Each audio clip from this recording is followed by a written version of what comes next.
Hulaan ko. Ikaw yung kadate ko ngayon, no? Chesha? Kurt, right?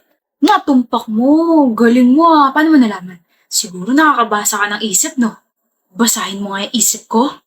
Sabi ng isip mo, umupo ka na nga, Chesha, at nangangala yung bata ko sa'yo? So tama nga sila. Ha? Palaging tama ang mga babae kasi may tama ka. Haha, so funny. Alam ko, nasa resume ko kasi yan. Like, isa sa mga skills kong nakakatawa. Really? Ano ina-applyan mo? Comedian. Dahan-dahan naman sa pagtawat, baka iuwi mo na ako niyan, ha? Oh my gosh, shut up. Nasa noisy ako palagi ng bata, o kaya hindi gagana sa akin yan. Sabi nga ni mama ko, okay lang na dumaldal ako ng dumaldal kahit mali yung mga sinasabi ko.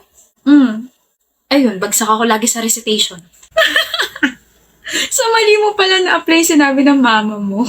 Pero buti nagka-time ka dito sa getting to know each other date natin, no? Kasi, busy ka, di ba? Well, it's Saturday. Hindi ka kasama sa world tour? World tour? Hindi ka na-inform or inalis ka sa list of songs ni Bruno Mars? Yung, Chesha, that is what you are. Treasure yon, Kurt. Nabago na?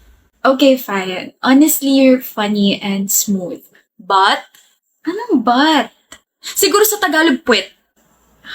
Yung mga ganyan kasing compliments, may mga kasamang buts. Okay. Yeah, may but na. Kurt, you're funny and smooth, but there's no but in this compliment.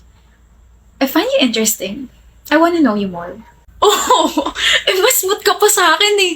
Walang yan.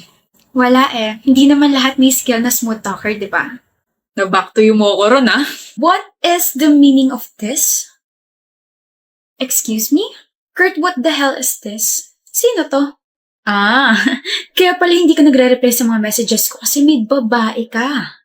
I'm sorry, I'm lost. May girlfriend ka, Kurt? Pero nandito ka sa date natin. Huwag kang sumabat at baka anong magawa ko sa'yo. Sorry. Tama nga yung kutob ko. May babae ka. Hindi pa kami magkarelasyon. Hindi pa? So may plano ka. I think I should go. I'm so sorry, okay? I'm sorry, miss. I didn't know about your relationship with him. Hindi ko alam na may girlfriend siya. Dapat nag-triple check ako. I'm so sorry. I deserve a slap. I mean, he also deserves a slap, but I'm so sorry. Ate, tigil mo nga yan. Wow, panira ka talaga, Kurt. Ha? Ate? Ish. Hi, I'm Kat. Sister at itong pangit na to. Sorry, natakot ba kita? Hindi naman. Seryoso talaga? Hindi ka talaga niya girlfriend? Hindi nga, edi sana nasa bunutan kita.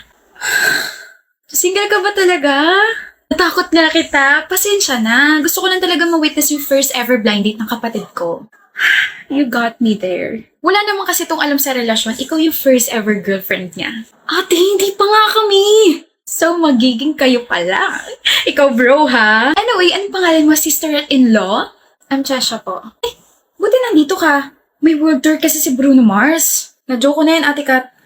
Corny naman. Sana makabanding kita soon. Alam mo, never pumalit itong nararamdaman ko. Like, I know you're the one. You're the one for him. You'll be my sister-in-law. Uy, hindi kita pinapressure, ha? Hindi ko kayo pinapressure, pero i-work niyo yan, okay? Bye! Lovebirds! Wow. Magkapatid nga kayo. Chesha, I'm so sorry about that. I'm sorry about my sister. May ganun talaga yun sa utak. Sorry. I hope may next date pa tayo. When ka free ulit? Bukas! Then see you again tomorrow, Kurt. That's it na? Okay, order na tayo. Sorry na nga, Brielle. Kaya di ba sabi ko, babawi ako. Sorry na. Ano mo nakalimutan yung second anniversary natin? I was with my friends. Birthday ng tropa ko, okay na? Birthday ng tropa mo, hindi mo nakalimutan. Tapos, ulit. Sorry na nga. Nagsusorry ka nga, pero para ka naman napipilitan. Ano ba gusto mo gawin ko? Lumuhod para mawala yung galit mo. Labo mo rin no? I can't believe you. Sorry na, okay? Sorry na. O ito, box of flowers, pambawi ko. Sorry na, tanggapin mo na. Bakit mo tinapon? Ikaw na nga tong binibigyan ng bulaklak, galit ka pa rin? Papatayin mo ba ako? OA mo ah. Arlo, may allergy ako sa roses. Nakalimutan mo na ba? Ha? Hindi ko alam. Ilang beses ko sinasabi sa'yo yun, kaya nga tulips yung palagi mong binibigay sa akin, di ba? I'm sorry, Brielle. Alam mo kung bakit ako ganito? Kasi 2 years na tayo pero parang hindi mo na ako tinuturing na girlfriend eh. Kilala mo pa ba ako? Kinikilala mo pa ba akong parte ng buhay mo? Oh, baka may iba ka na kinikilala dyan. Diyan ka magaling sa mga hinala mo. Kaya pagod na rin sa'yo yung kaibigan mo si Jelay. Bakit nasama rito yung kaibigan ko? Ha? Nag-uusap kayo? Ah, siya ba yung bago mong kinikilala? Kaya pala sabi niya sa akin na nakaraan na kahit anong gawin niya, sana mapatawad ko siya. Oh my gosh. Ano ba, Brielle? Naririnig mo ba yung sarili mo? Let's break up. Brielle, and sana makarama kayong dalawa. Brielle, ano natin? Hindi mo na sinagot tanong ko. Ano ba yung tanong? Sabi ko, ayos ka lang bang nandito si Jelay tsaka si Arlo? Okay lang.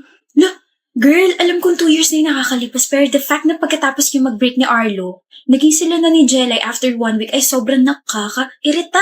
Magalit ka. Napatawad ko na sila. Pero, but I will never forget what they did to me. Okay na rin sa akin na hindi tinolerate ng families nila tsaka yung mga kaibigan nila yung ginawa nila sa akin.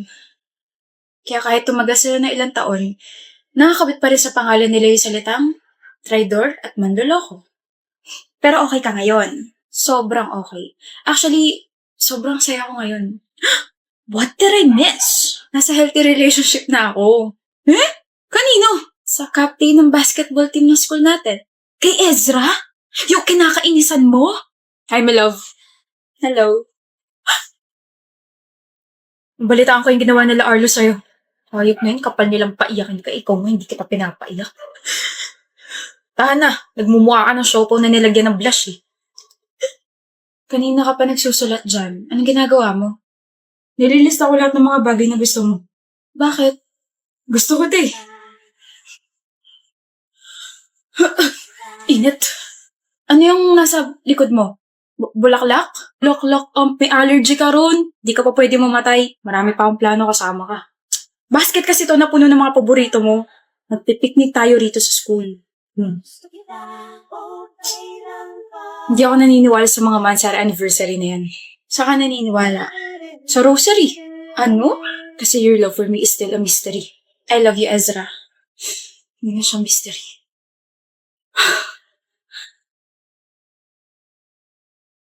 Kasilaw.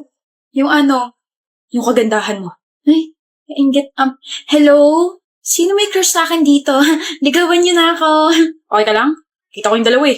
Inirapan ko sila like this. Ganun. Kulit mo talaga, pero okay lang.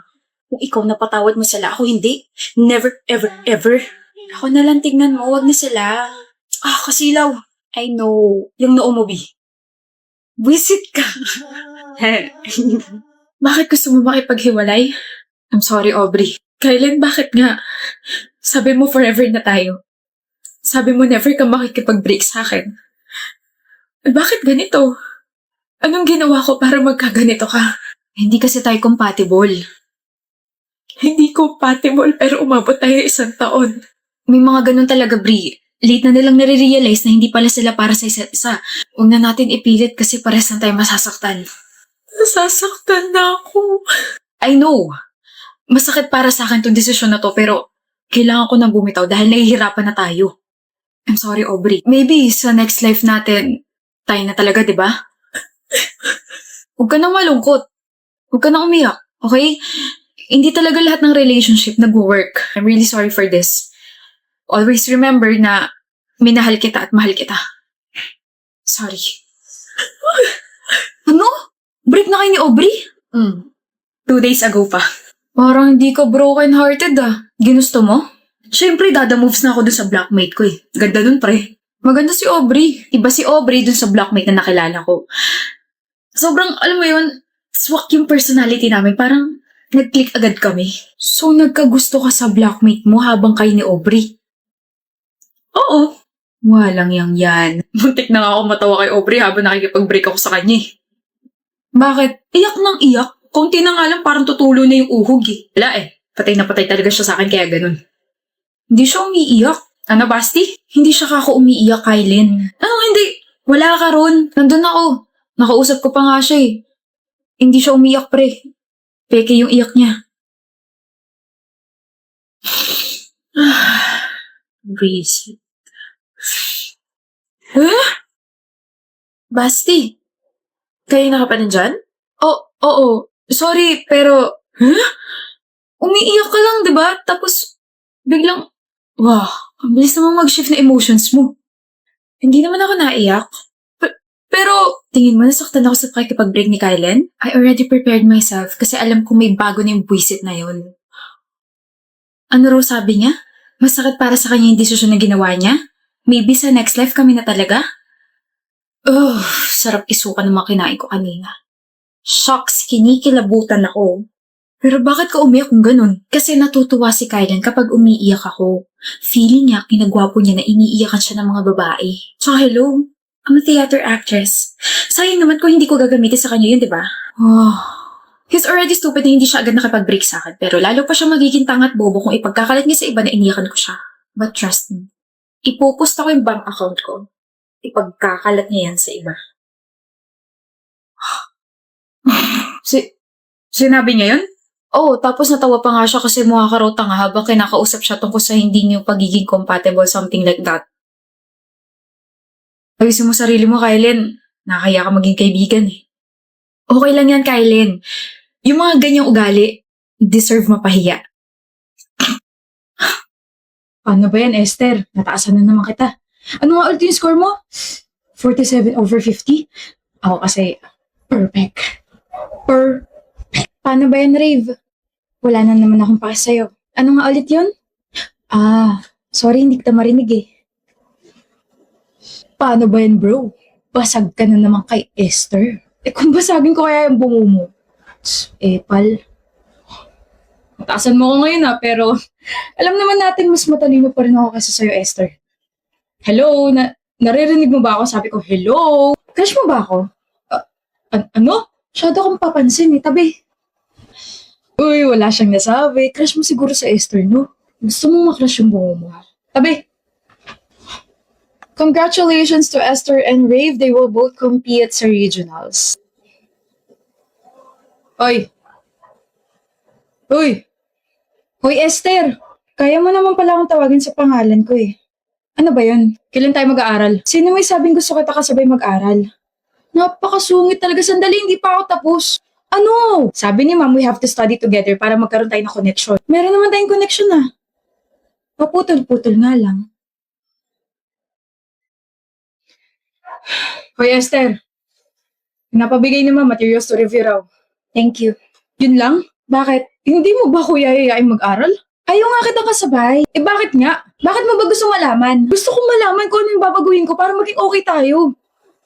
I mean, kahit ngayon lang, ayoko muna mag-away tayo. Gusto kong manalo tayo. Baka kasi mamaya dahil sa pride mo, matalo tayo. Baka mas matalo pa nga tayo dahil sa kayabangan mo. Upo. Bakit bang sungit-sungit mo sa akin, ha? Ginugulo mo kasi ako palagi. Pag hindi na bakit ginulo, magiging maayos na ba ako sa paningin mo? Hindi. Nag-aaral ka na? Wait, kanina ka pa ba nandito? Sana nag-chat ka kaagad para napuntahan na kita kanina pa. Okay lang, lagi naman ako maaga mag-aral eh. Here, sinulat ko na yung mga important things sa kailangan natin pag-aralan. Kumain ka na ba? Hindi pa, mamaya na. Kumain ka muna. Rave, kailangan natin maghabol. Pwede bang kahit ngayon lang makinig ka muna sa akin? Kahit ngayon lang, huwag ka muna makipagtalo sa akin, Esther. Iligpit mo yan, sabihin mo sa akin kung ano gusto mo, mag-order ako, kakain tayo. Okay, tapos na ako. Mali sagot mo. Mali? 6 dapat, hindi 4. Saan mo nakuha yan? Sa kulangot mo. Wow!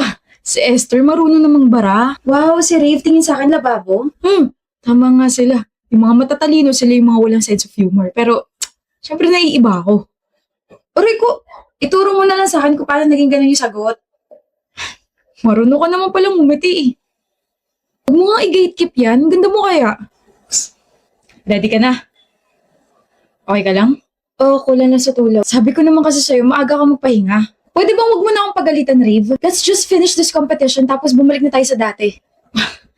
Why are you giving me that kind of attitude? Akala ko ba okay na tayo? Ano yung gusto mo, ha? Yung dati, na inaasar kita tapos ikaw wala kang pakialam sa akin. Ayoko. Pinakasamahan lang kita for extra points. Huwag ka nga umasta na close tayo.